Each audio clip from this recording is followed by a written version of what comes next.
안녕하세요. 무엇이든 읽어드리는 북면 아저씨입니다. 지금 읽어드릴 책은 사마천 사기 15화입니다. 5. 여태우 봉기. 천하의 주인은 유씨인가 여씨인가. 여태우는 중국 역사상 유명한 여성 야신가 중 합니다. 잔인표독하고 권력욕에 가득 찬 난정 후비로서의 여태우의 모습을 사실적으로 묘사하고 있다. 특히 여태우가 척희와 새 조왕을 죽이는 과정 자체에서 나타나는 잔인하고 악독한 성격을 담담한 필지로 자신의 감정을 전혀 드러내지 않고 기술하면서 여태우에 대한 자신의 정오의 감정을 오히려 더욱 선명하게 강조하고 있다. 또 효혜제가 사람 돼지가 곧 척희라는 사실을 알고 이는 사람으로서 할 짓이 아니다 라며 애절하게 탄식했다는 기술은 친자식의 입을 빌려 여태우를 통렬하게 비난함에 다름 아니다. 또한 조왕유가 유폐된 채 죽기 전에 불렀던 비가를 통하여 사마 여태우의 인간성 상실한 측면을 여지없이 폭로하고 성토하고 있다. 사마천은 본 봉기에서 민심을 얻은 자는 천하를 얻고 민심을 잃은 자는 천하를 잃는다라는 원칙을 다시 한번 천명하고 있다. 여태우 궁정을 장악하다. 여태우는 항고조가 미천할 때의 처로서 효혜제와 딸 노홍태우를 낳았다. 그런데 고조는 한왕 시절에 척희라는 민을 얻어 매우 총애하게 됐고 여의를 낳았다. 고조는 효혜제가 착하고 유약하기만 하여 자기를 닮지 않았다고 여겨 그를 폐위시키고 대신 척희의 아들 여의를 태자로 세우고자 했다. 더구나 척희는 총애를 받고 항상 고조를 수행하면서 밤낮을 울면서 효혜제 대신 자기 아들을 태자로 세워달라고 간청하였다. 여태우는 나이가 많았고 항상 집에만 머물러 있었기 때문에 고조를 거의 만날 수 없었다. 그래야 점점 고조와 소원이 됐다. 여의가 조왕이 된 뒤 몇 번이나 태자가 될 뻔하였다. 다행히도 대시들이 긍정 나서서 가능하였고 또 장량이 낸 계책 덕택으로 태자는 가까스로 폐위를 면할 수 있었다. 여태우는 성격이 강직하고 의진하여 고조를 보좌하여 천하를 평정하고 대신들을 주살하는데 여우의 도움이 대단히 많았다. 여태우에게는 오빠가 두 사람이 있었는데 모두 장군이었다. 큰오빠 주여우는 순직하여 그의 아들 여태를 역후에 봉하였고 여사는 조구로 봉하였다. 고조 12년 4월 고조가 장락궁에서 세상을 뜨자 태자가 제위를 결성하여 황제로 등극하였다. 당시 고조에게는 8명의 아들인데 장자 유비는 효혜제의 형으로서 효혜제와 어머니가 달랐는데 제왕으로 봉해졌다. 그 나머지는 모두 혜제의 동생이었는데 척희 아들 여의는 조왕으로 봉하였고 박부인 아들 요왕은 대왕으로 봉하였다. 한편 여태우는 고조의 총애를 받은 척부인과 그니의 아들 조왕을 가장 정화하여 척부인을 영향에 감금하고는 조왕을 즉시 도성으로 소환하도록 명령하였다. 그리하여 사자가 여러 차례에 걸쳐 내왕인데 조왕의 성상 주창이 사자에게 말하였다. 고조께서 신에게 조왕을 맡겼는데 조왕은 나이가 아직 어리요. 듣건대 지금 태우가 척부인을 매우 정화하여 조왕을 소환하여 함께 죽이려 한다고 하니 나는 감히 조왕을 보낼 수 없어. 더구나 조왕 역시 병이 들어 조칙을 받들어 갈 수 없어. 이 말을 들은 여태우는 크게 화를 내면서 즉시 사람을 파견하여 주창을 도성으로 불러도록 하였다. 주창이 도성으로 소환된 이후에 여태우로 또 사람을 보내 이번에는 조왕을 불러야 했다. 조왕이 조나를 따라 아직 도읍에 이르지 못했을 때 원래 인자한 성격이었던 효혜제는 태우가 그를 몹시 정화하고 있다는 것을 알고 있었기 때문에 자신이 직접 표상까지 가서 조왕을 영접하여 조왕과 함께 궁궐로 들어와 조왕과 같이 식사를 하고 같이 살았다. 태우는 조왕을 살해하려 했지만 기회를 찾을 수 없었다. 효혜제 원년 12월 효혜제는 새벽에 사냥을 나갔다. 그런데 조왕은 나이가 어려서 일찍 일어날 수 없었다.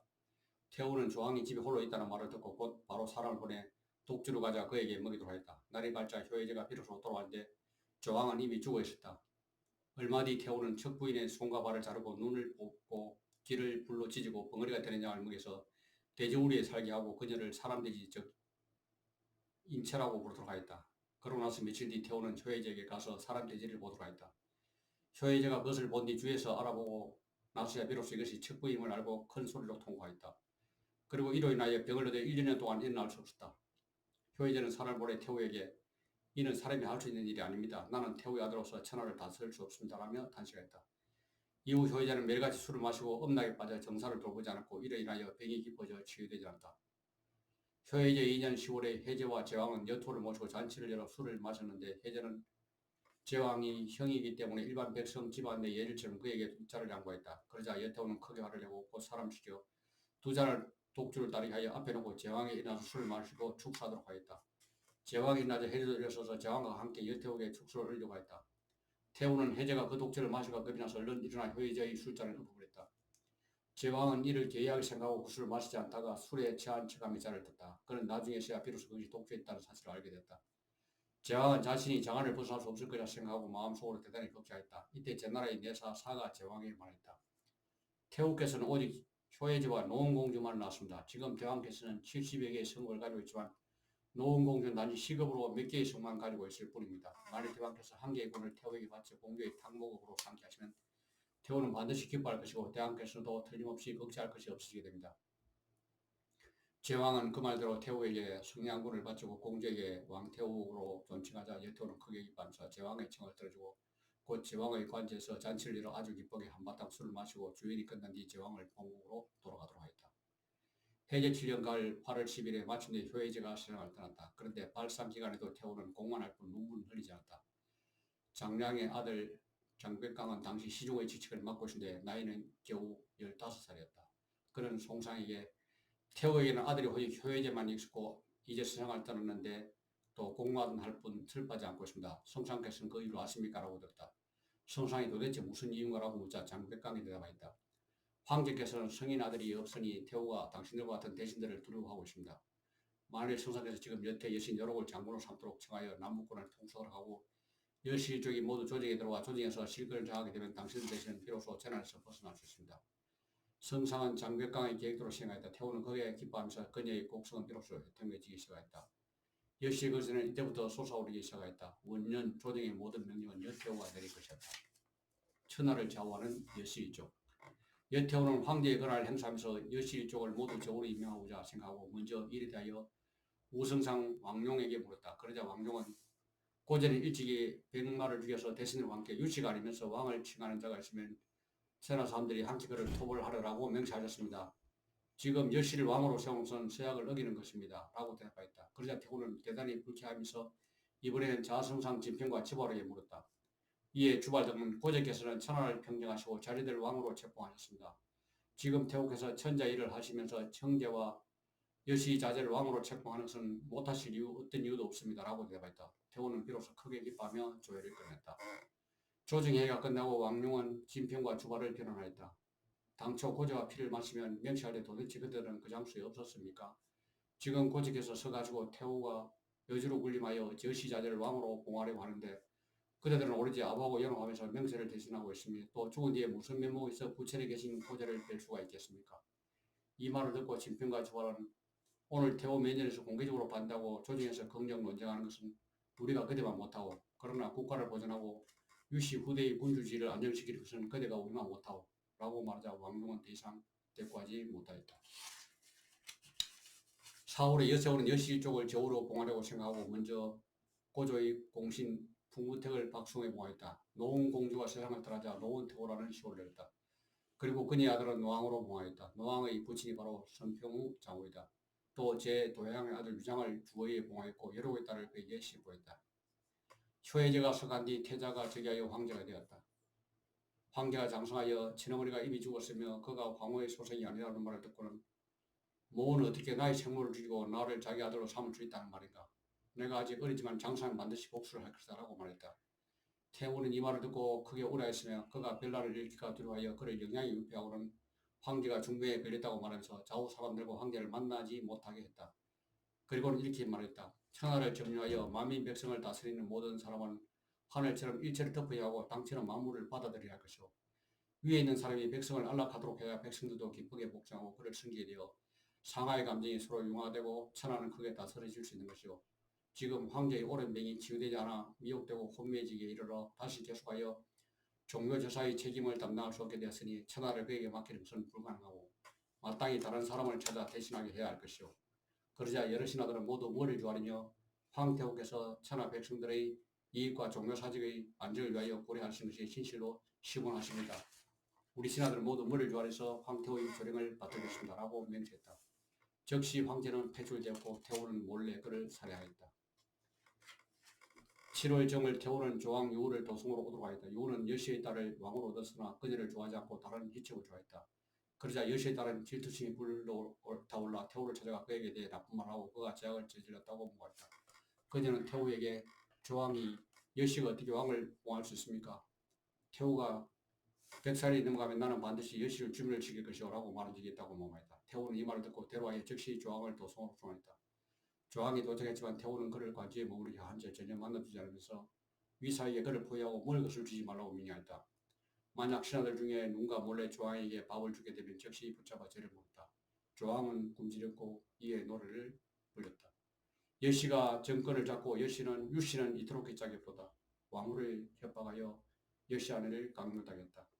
여시 아내가 질투하고 나를 무고하여 죄를 만드니 이렇게 자문하는 여자를 위 사람들은 왜 모른다는 말이고 나는 충신이었구나. 그렇지 않고서야 왜 내가 나를 잃었다는 말인가. 황제에서 자살하리라. 하늘은 정직한 사람은 수양을 하려야 한다. 나는 후회하지 않는다. 차라리 미리 자결할 것을. 나라의 왕된 자가 여기서 굶어 죽는데 아무도 염려해 준 자가 없구나. 여시의 무당은 오직 하늘이 나를 위해 복수해주기 바라니. 다가오는 여시의 종말. 18일에 조왕이 유폐되어 죽고 일반 평민의 예의로서 장한 백성들이 논리문에 묻혔다. 30일 일식으로 대낮에도 어두컴컴하였다. 태후는 마음이 불편해져 적건에게 이는 나로 인한 것이다 라고 말했다. 2월 양양유일을 조왕으로 옮겨 봉했다. 양양유일은 조나라에 옮겨져서 조왕이 된 것에 대하여 커다란 불만을 가지게 됐다. 태후는 여산의 딸을 조왕의 왕으로 시집보냈다. 왕후를 모시는 관원은 모두 여시 가족의 사람이었고 그들은 정권을 가지고 몰래 조왕의 일거수일투족을 감시하여 조왕은 자기 하고 싶은 대로 할 수 없다. 조왕은 한 희첩을 총애하는데 왕후는 사람을 지켜서 독주를 사용하여 그녀를 살해했다. 장후가 죽자 그 아들 장은이 노왕이었기 때문에 장후에게는 노원왕이라는 시호를 냈다. 가을에 태후는 사자를 대왕에게 보내어 그를 옮겨 조왕으로 봉하겠다 전하였다. 7월 고의 병이 악화되자 곧 조왕 여록을 창장군으로 되도록 명령하여 북군을 통솔하게 했다. 그러고 여왕 여사는 남군을 통솔하도록 했다. 여태후는 여상과 여록에게 옮겨하였다. 고지가 천하를 평정한 뒤 대신들과 약잡서 유시자제가 아니면서 왕을 칭하는 자가 나타나게 되면 천하 사람들이 모두 그를 멸하라라고 하였다. 지금 여시가 왕이 되었으니 대신들의 마음속에는 불평으로 가득할 것이다. 내가 곧 죽게 될 텐데 황제는 아직 나이가 어려 대신들의 반란을 이길 것이다. 너희들은 반드시 군대를 장악하고 궁정을 보여하여 나라를 장악하도록 지내도 배웅하지 말며 다른 사람들에게 제압당하지 말라. 8월 1일 여태후가 죽고 그녀가 남긴 조서에 따라 제왕 왕 모두에게 황금 천근이 하수됐고 장상 여루 남리 역시 모두 그 지에 따라서 황금이 하수됐다. 대사면령도 내려졌다. 여왕 여사는 상국이 되었고 여록에 따른 왕후가 되었다. 여태후가 매장된 후 자손상 심익이는 황제의 태후가 되었다. 유장은 힘이 세고 신체가 공장하였는데 유언거가 그의 동생이었다. 그들은 모두 제4왕의 동생으로서 장안에 살고 있다. 당시 여시 일족들이 권력을 완전히 장악하고 변란을 일으켰지만 옛날 고제의 대신인 주발과 관령 등을 두루하여 일으키지 못하였다. 유장은 그의 부인이 여로의 딸이기 때문에 그를 몰래 여시들의 업무를 알고 있었다. 그는 살해될 것이 두려워 곧 몰래 그 형 조왕에게 사람으로 형에게 병사를 이겼고 서진하여 여시자제를 주민하고 황제의 자리에 오르라고 전하였다. 유장은 자기가 대신들과의 공원에서 저항에 호응하려고 했다. 저항은 군사를 일으키려고 했지만 그의 성상이 이에 따르지 않았다. 8월 26일 저항이 사람을 파견하여 성상을 죽이려 준비하자 성상 수평을 반란을 일으키고 병사를 모아 저항을 포위 공격하려고 하였다. 저항은 곧바로 병사를 출동시켜 성상을 죽이고 동쪽으로 진격했다. 그리고 기만책을 사용해 낭야왕의 군대를 탈취하여 양쪽 군대 모두 그가 통솔하여 서쪽을 향하여 진군하였다. 제왕은 제후왕들에게 편지를 써서 선언하였다. 이상으로 책 읽기를 마치겠습니다.